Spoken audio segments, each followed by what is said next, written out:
and history. The letter called the recommendation for an AU peacekeeping mission into Western Tigray an acceptable and de facto designation of Western Tigray as a contested area fundamentally flawed. The network also stated its willingness to cooperate with human rights entities interested to collect information from the ground as Tigray remained under comprehensive communications blackout.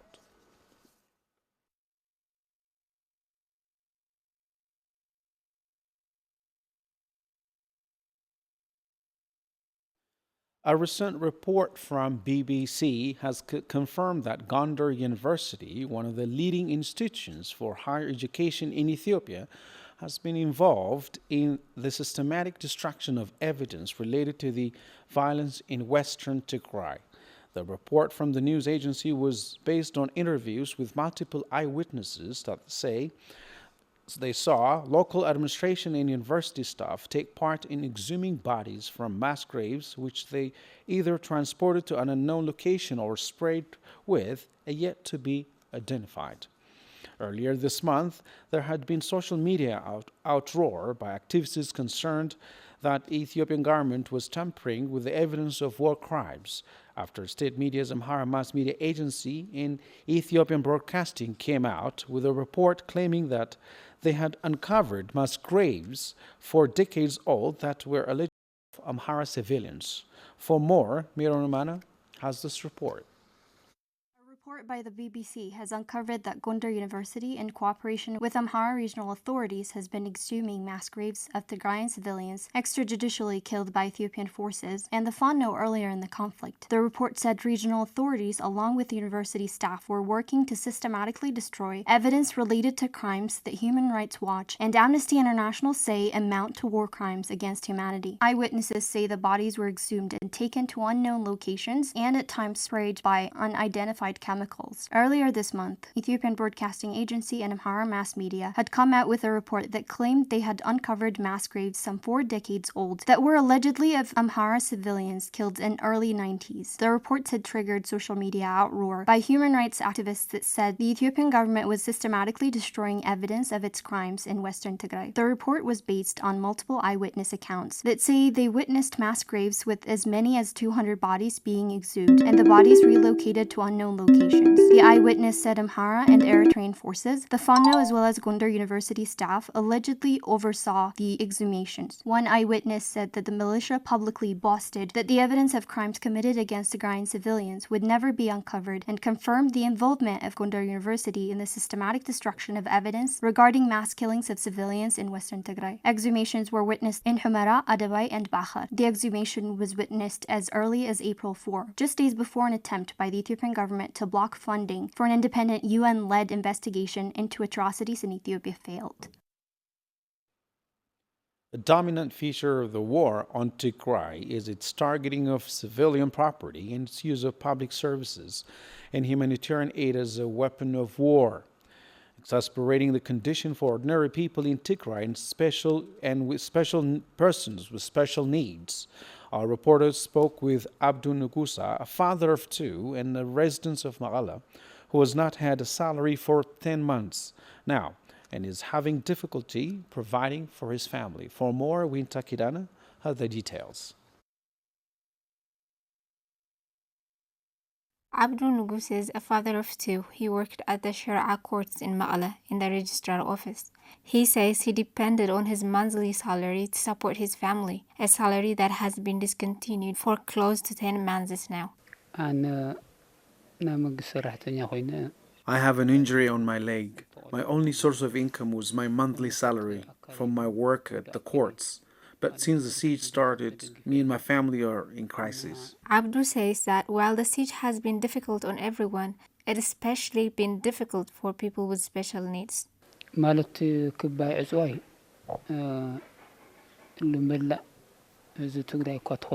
siege is devastating the whole community, but its impact on persons with special needs has been especially more challenging. We are clearly more vulnerable than others. We are surviving on handouts from our community, but it's hardly manageable. We have no hope at this point. I'm not even worried about myself, but I'm always worried for my children. Abdu says his motorbike that had assisted him in moving from place to place is no longer operational due to the blockade on fuel.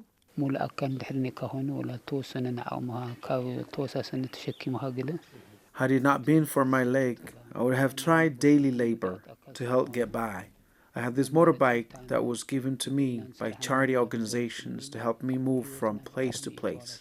But now I can't even use that because there's no fuel available. Abdu says the international community has a responsibility to end the siege on Tigray and facilitate the delivery of aid and the restoration of basic services.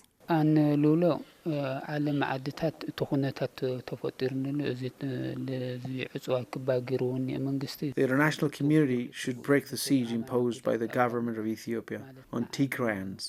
There should also be special focus on people with special needs. There are more limitations for us. Maybe try to make electric motorbikes available so we don't have to depend on fuel.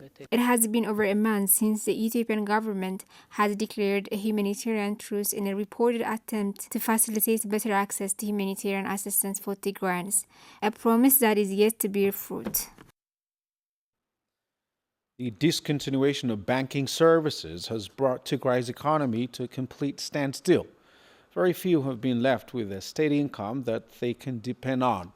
Our reporters visited the home of Musa Dimsu in Maqala. Musa is a father of two.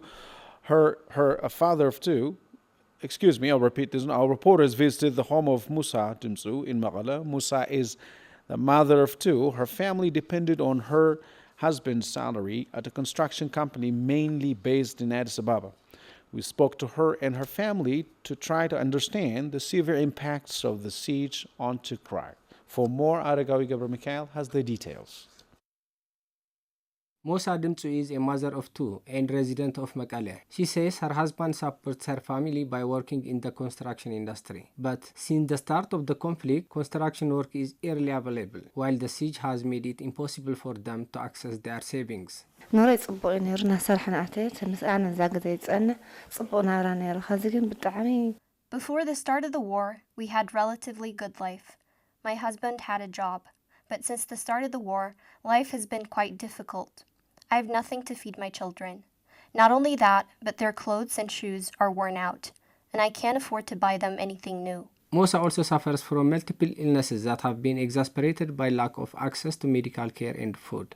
هتقول خلال سمياتني أنا دعينا ولا كان يشك لك ولا طعم عوي تسكن جزاك طرحي كفي حزين ناخذ قسط أمين نخسر مني اللي سقوا. I have gastric and kidney infection. I don't know how I can feed my children. I have nothing in my house. I'm so hungry. I've had nothing to eat today. My children eat just one meal per day. And that's a breakfast feeding program organized by the Young Men Christian Association and Organization for Social Health and Development at Housing Square. Musa says the condition of her children is what worries her the most. Watching her children starve, according to Musa, has been unbearably difficult. زمدك أجن عم حاول نجرا قزع مدعسون تنو مدعوي سمعتي لنا دلني قبض عمي أستنشاني بقى جنكت بقى. What has been most stressful to me is the condition of my children. It makes me sick when my children ask for food and I can't give it to them. I have no words to explain what I feel. This whole thing has made me regret that I ever brought these children to the world. I don't know how we can get past this horrible time. My son has a cold, but I have no money to take him to the clinic. Musa's husband, Mokonen Gabrab, says his office had stopped all functions in June when the head office in Addis Ababa was no longer able to send funds to its branch in Mekelle due to the siege on Tigray that has discontinued banking services as well as all forms of communication. I was employed as a contractor at Yote Construction. We had a monthly salary until June. The head office in Addis Ababa was responsible for releasing the funds, but everything has stopped now. We have no salary or work. There are more than 6.5 million people across Tigray in the same exact position as Musa and her family, who have been forced to go hungry because they have been denied basic services such as banking, telecommunication, and healthcare. Presence of occupying forces in Tigray has been characterized by the weaponization of sexual violence on women and girls in Tigray who were raped, held in sexual slavery, and tortured. Our reporters spoke with a survivor of sexual violence who says she's lost everything to the Fano and Eritrean forces. Our reporter, Salome Tigrai, has this.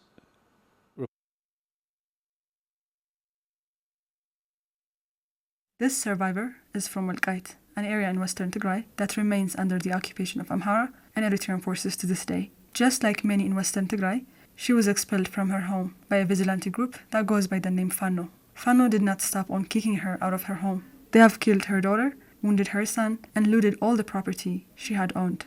ድሕሪ ሕጂ ትግራይ ግዜኡ ተወዲኡ ምዃኑ የፈለጥኩም እንዲኹም መይስኩም መሬትና ተቐምጡ ኢሎም The time for Tigrayans is over now. What are you doing on our land? They would say. I had a 16-year-old daughter, and the Fano killed her. They shot my 18-year-old son 4 times as well. They looted all of my property, and they took it on a cart I owned. She had just lost a daughter, but Fano couldn't even allow her to properly mourn her daughter's death. Hours after she buried her daughter, the Fano took her and held her captive for 8 days. በልን እንግዳ ሬሳ ክንጠብቕ እዩ They mockingly told me to look after my daughter's body. I was with the body the entire day. The next day at 10 in the morning, I buried my daughter with neighbors. On the same day at 2, the Fano came and arrested me. They kept calling me junta. I stayed arrested there for 8 days with no clothes to change to. Having been put under all these horrors by the Fano in her area, she decided to leave Walqait, a place she called home. She crossed Takaza, but what she thought might be a safer place for her was not so safe after all. She was raped there by Eritrean soldiers. Now, she is sheltered in one of the IDP camps, alone and separated from all of her family members.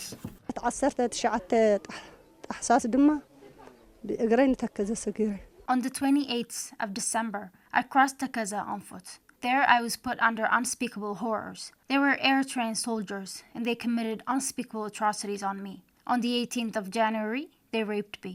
I have then been separated from the rest of my family, and I am alone here. The Ethiopian government maintains the all-encompassing siege on Tigray, continuing to block the delivery of essential medical supplies, double victimizing survivors of the weaponized sexual violence. In effect, they have been suffering from starvation and lack of medicines, on top of the horrific trauma they sustained. The forced displacement of more than 1 million people from western Tigray has overcrowded IDP centers that have received little to no assistance for the past 10 months. Local officials say they have so far registered the death of 54 IDPs in Shire in northwestern Tigray. And they say the situation is getting even more difficult while the Ethiopian government fails to live up to its promises of better humanitarian access. For more, Abraha Gabertensay have the details. IDPs from western Tigray who are sheltering at different IDP centers in northwestern and central Tigray have been exposed to severe man-made hunger and illnesses due to lack of food and medicines, as the aid supply for basic necessities remain inaccessible due to the ongoing siege in the region. Brahana Gebreyesus, head of western zone of Tigray, says more than 54 IDPs have died so far, and many are on the brink due to hunger and illnesses. The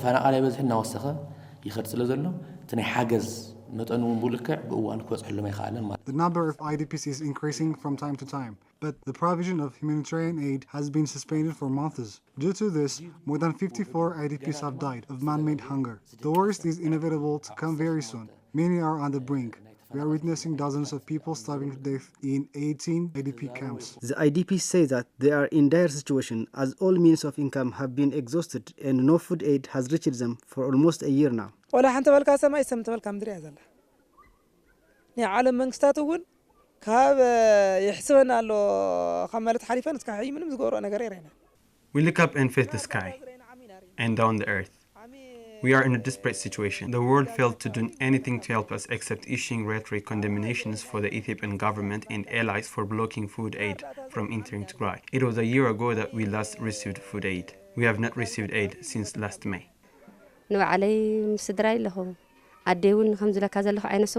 I'm with my family here. As I told you, my mom is visually impaired. My sister and her 6 children are also here with us. There is no one to help us here. The hunger is dire. We are all on the brink now. Despite a declaration of the much-talked humanitarian truce by the Ethiopian government in March, the amount of aid that reached Tigray is negligible compared to the 100 trucks per day target issued by the WFP. More than 6 million Tigrayans, including IDPs, are now threatened to death due to hunger and lack of medicine. The situation in Shire in northwestern Tigray, IDP say, remain dire as aid continues to be in short supply. The discontinuation of basic services and the blockade on aid has been difficult for IDPs displaced from their homes and in search of shelter in cities and towns already desperate as basic services remain discontinued. Our reporters spoke with IDPs from western Tigray sheltered in Shire who say they are hanging for dear life. For more, Salome Tigrai has the details. Western Tigray, an area still under the occupation of Amhara and Eritrean forces, has seen the massacre of thousands of its people, the mass detention and torture of many, displacement of millions, and thousands fleeing to the neighboring Sudan. We spoke to IDPs displaced from Humera and sheltered in Shire, a town in the northwestern Tigray, who tell us about the atrocities the Allied forces committed and the horrors they witnessed. It was mainly Fano, an Amhara force that was committing all the atrocities. They would tell us to leave the area. They told us we are Tigrayans and that we should leave. They used to tell us, you can't live here when you are Tigrayans. We should never see you here. They took all our properties and belongings. Then everyone that could live left in their own ways.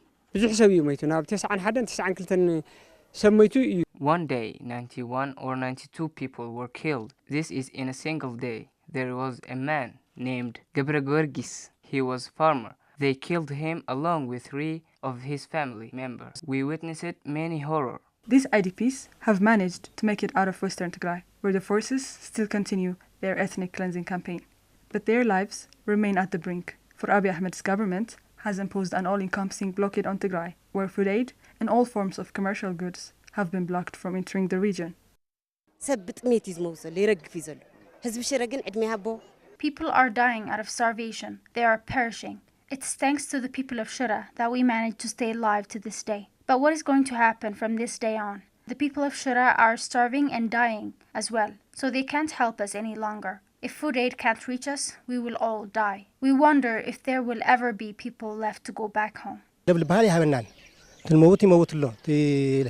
We don't have any food. Many have died and many are to follow. We need food that can keep us going. The world needs to act now. We need beyond rhetoric. Brahana Gavrayesus, administrator of Western Tigray, on his part says that the lives of these IDPs is at risk unless aid is able to reach them very soon.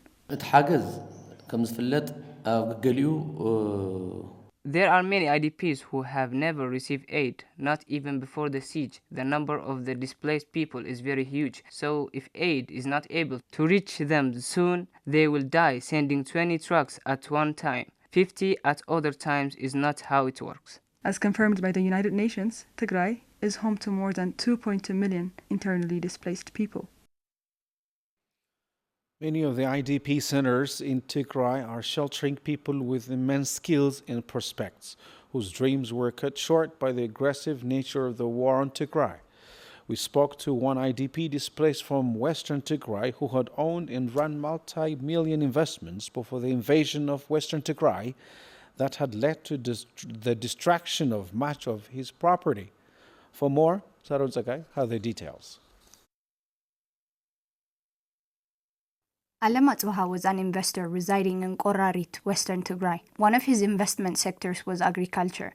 Alam used to own 12 hectares of land, which was covered by sorghum. He also used to own a hotel named Devradamo, with 15 employees and more than 30 bedrooms. He left all of this behind when the Fano vigilante group started attacking Tigrayans in Western Tigray.